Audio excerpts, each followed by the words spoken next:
നമസ്കാരം. GST നികുതി ഇളവിന്റെ പ്രയോജനങ്ങൾ ഉപഭോക്താക്കൾക്ക് ലഭ്യമാക്കണമെന്ന മുന്നറിയിപ്പുമായി കേന്ദ്ര സർക്കാർ.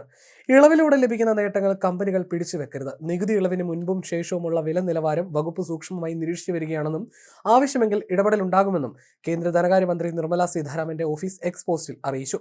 ഇതോടെ നികുതി ഇളവ് നടപ്പിലാക്കിയില്ലെങ്കിൽ നടപടികൾ ഉണ്ടാകുമെന്ന് പറയുകയാണ് കേന്ദ്ര സർക്കാർ. സെപ്റ്റംബർ 22 മുതലാണ് പുതിയ GST നികുതി ഇളവ് പ്രാബല്യത്തിൽ വരിക. ജീവിത ചെലവ് കുറയ്ക്കുന്നതിനും ഉപഭോഗം വർദ്ധിപ്പിക്കുന്നതിനും സാമ്പത്തിക പ്രവർത്തനങ്ങളെ ഉത്തേജിപ്പിക്കുന്നതിനും വേണ്ടിയാണ് പുതിയ പരിഷ്കാരം നടത്തുന്നത്. GST കുറച്ചതോടെ രാജ്യത്ത് പണപ്പെരുപ്പ നിരക്ക് 0.5 മുതൽ 1% വരെ കുറഞ്ഞേക്കുമെന്ന റിപ്പോർട്ടുകളും പുറത്തുവന്നു.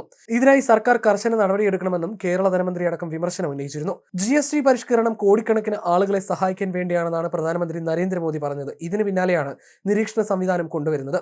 NDA MPമാരുടെ നേതൃത്വത്തിലും നിരീക്ഷണ സമിതി വരും. നികുതി ഇളവിന്റെ പ്രയോജനങ്ങൾ ഉപഭോക്താക്കൾക്ക് കൈമാറുമെന്ന് വിവിധ വാണിജ്യ സംഘടനകളും അസോസിയേഷനുകളും ഉറപ്പു നൽകിയിട്ടുണ്ടെന്നും പോസ്റ്റിൽ വ്യക്തമാക്കുന്നു. വ്യവസായ സ്ഥാപനങ്ങൾ സ്വമേധയാ ഈ പ്രയോജനങ്ങൾ ഉപഭോക്താക്കൾക്ക് കൈമാറുമെന്ന് തങ്ങൾക്ക് ഉറപ്പുണ്ട്. പുതിയ നിരക്കുകളായ 5%, 18% എന്നിവ സെപ്റ്റംബർ 22 മുതൽ ഇൻവോയ്സുകൾ തയ്യാറാക്കുമ്പോൾ ഉൾക്കൊള്ളിക്കുന്നതിനായി ഇന്ത്യൻ കമ്പനികൾ അവരുടെ സിസ്റ്റങ്ങൾ ഉടനടി അപ്ഡേറ്റ് ചെയ്യണമെന്നും സർക്കാർ അഭ്യർത്ഥിച്ചു. പരിഷ്കരണത്തിലൂടെ GST നികുതി ഘടനയിൽ 12%, 28% നിരക്കുകൾക്ക് പകരമായി 5%, 18% എന്നിങ്ങനെ 2 പ്രധാന സ്ലാബുകളിൽ നികുതി ഘടന ലളിതമാക്കും. ആഡംബര ലഹരി ഉൽപ്പന്നങ്ങൾക്ക് 40% ഒരു പ്രത്യേക സ്ലാബും ഉണ്ടാകും. അതിനിടെ GST പരിഷ്കരണത്തിലെ പരാതികൾ പരിഹരിക്കാൻ കേന്ദ്ര സർക്കാർ വിവിധ മന്ത്രാലയ സെക്രട്ടറിമാരുടെ യോഗം വിളിച്ചു. നാളെ ഡൽഹിയിൽ ധനമന്ത്രി നിർമ്മല സീതാരാമന്റെ അധ്യക്ഷതയിലാണ് യോഗം. വിവിധ മേഖലകളിലെ സാങ്കേതിക പ്രശ്നം പരിഹരിക്കാനാണ് തീരുമാനം.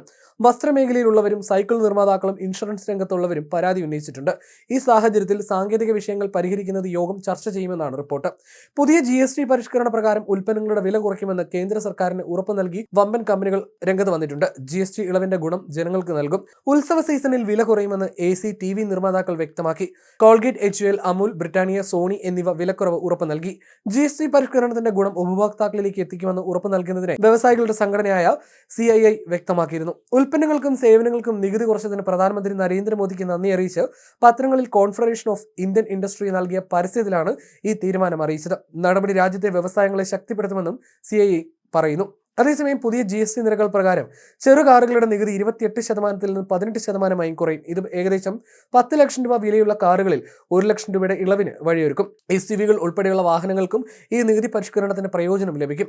ആഡംബര കാറുകൾക്കും SUVകൾക്കും 40% GST നിലവിൽ വരും. മുമ്പ് ഈ വാഹനങ്ങൾക്ക് 40% GSTക്ക് പുറമെ ഉയർന്ന നഷ്ടപരിഹാര സെസ്സും ഏർപ്പെടുത്തിയിരുന്നു. ഇത് ഒഴിവാക്കുന്നതോടെ വാഹന വിലയിൽ കാര്യമായ കുറവുണ്ടാകുമെന്നാണ് പ്രതീക്ഷ. ഉദാഹരണത്തിന് 40 ലക്ഷം രൂപ വിലയുള്ള വാഹനങ്ങൾക്ക് മുമ്പ് GSTയും സെസ്സും ചേർന്ന് 59.2 ലക്ഷം രൂപ വരെ വില വന്നിരുന്ന സ്ഥാനത്ത് പുതിയ നിരക്കനുസരിച്ച് ഇത് 56 ലക്ഷമായി കുറയും. ഇത് ഉപഭോക്താക്കൾക്ക് 3 ലക്ഷം രൂപയുടെ നേട്ടമാണ് നൽകുന്നത്. പുതിയ GST നിരക്കുകൾ സെപ്റ്റംബർ 22 പ്രാബല്യത്തിലാവുന്നത്. ടാറ്റ ടിയാഗോയ്ക്ക് 75,000 രൂപ വിലക്കുറവ് ലഭിക്കുമ്പോൾ സഫാരിയുടെ വിലയിലാണ് ഏറ്റവും വലിയ കുറവ്. ടാറ്റയുടെ ജനപ്രിയ കാറായ പഞ്ചിന്റെ വിലയിൽ 85,000 രൂപ കുറവ് വരും. ടാറ്റ ആൾസ്ട്രോസിന്റെ വില 1 ലക്ഷം രൂപ കുറയും. കോമ്പാക്ട് SUV ആയ പഞ്ചിന്റെ വില 85,000 രൂപയും നെക്സോണിന്റെ വില 1.55 ലക്ഷം രൂപയും കുറയും. ഇടത്തരം മോഡലായ കർവിനും 65,000 രൂപ വില കുറയുമെന്ന് ടാറ്റ മോട്ടോഴ്സ് പ്രസ്താവനയിൽ പറഞ്ഞു.